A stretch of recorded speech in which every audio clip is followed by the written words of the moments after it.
Fala senhor, fala senhorita, tudo bem? Vamos aqui nessa aula falar sobre força magnética, porém atuando em um condutor retilíneo em um campo magnético uniforme.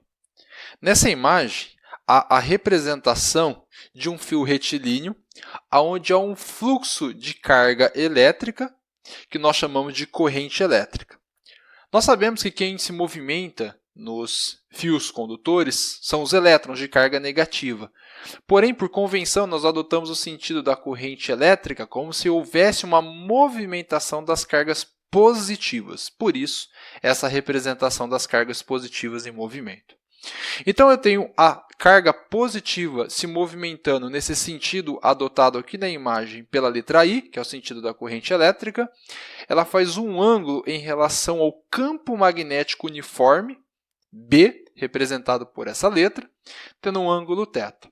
E a força magnética, assim como nós vimos anteriormente, dada a regra da mão direita, eu dou o tapa com os meus dedos do sentido da corrente para o campo magnético, o meu polegar vai apontar exatamente no sentido da força magnética.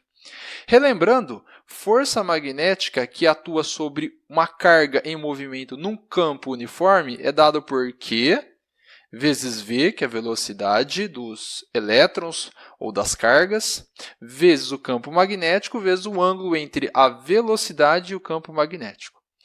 Mas vamos abrir essa expressão do seguinte modo. O que é a velocidade? A velocidade é a distância que as cargas percorrem no fio, ou seja, o comprimento L do condutor, dividido pelo intervalo de tempo que ela percorre essa distância, ΔT, que é o que nós temos nessa expressão abaixo.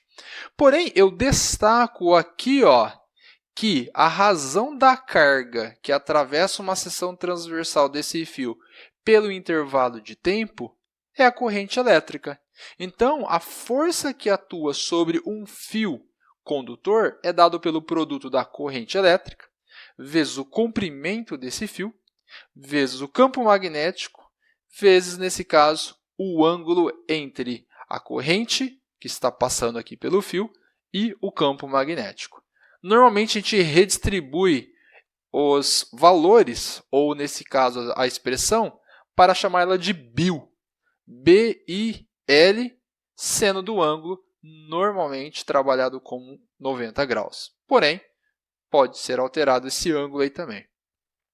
Temos um exemplo no qual eu tenho um fio retilíneo imerso no campo magnético. Então, aqui do meu lado esquerdo, eu tenho um fio retilíneo cujo comprimento é de 10 centímetros e essa região do fio está imersa num campo perpendicular ao fio, entrando na tela ou na folha do papel, representado pelo campo magnético aqui B, o vetor de indução magnética. Essas partículas elas estão se movimentando no fio, portanto, tem uma corrente elétrica de intensidade de 2 amperes e a intensidade do campo magnético de 4 vezes 10 a menos 3 Tesla. Com isso, vai surgir uma força magnética horizontal sentido para a esquerda. Eu dou um tapa com os meus dedos no sentido da corrente para dentro da tela e o meu polegar vai apontar para a esquerda, que é a força magnética atuando nas partículas positivas. Utilizando a equação do BIL e considerando que o ângulo é de 90 graus, ou seja, o ângulo entre a corrente e o campo magnético, eu vou ter que a força magnética é igual a 4 vezes 10 a menos 3, intensidade do campo magnético, vezes a corrente elétrica de 2 amperes, L, comprimento do fio, 10 vezes 10 a menos 2, nesse caso 10 centímetros, eu estou passando para metros, vezes seno de 90.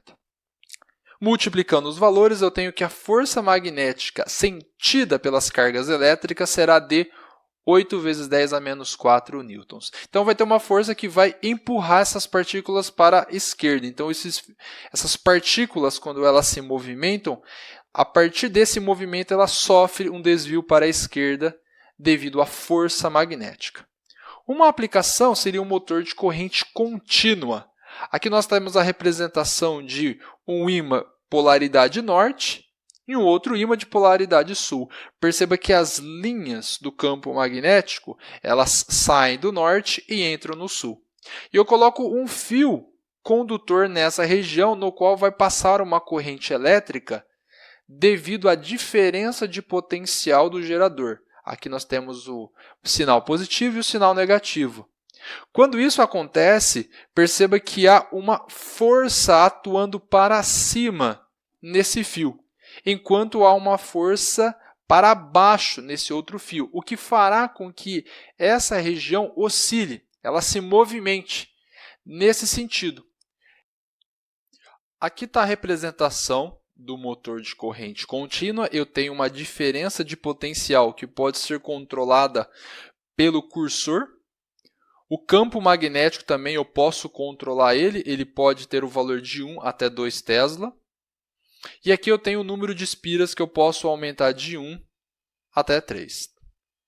E, obviamente, eu consigo controlar a velocidade de animação.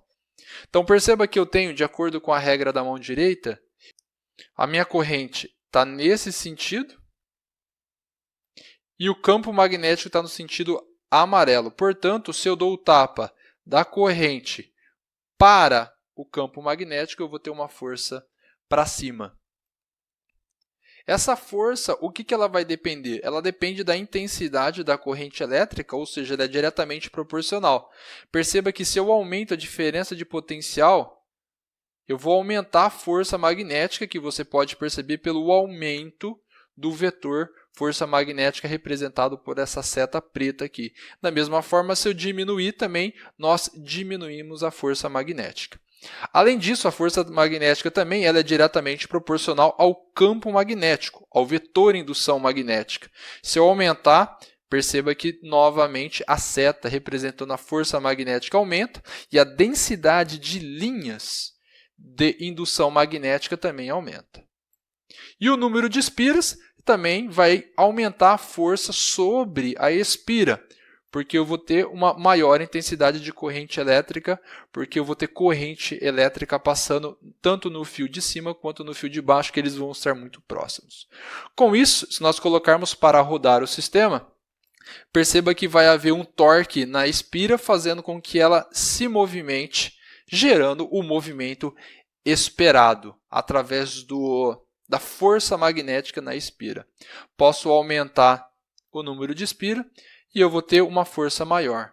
Perceba que se eu aumentar a velocidade, eu consigo visualizar exatamente o movimento do nosso motor.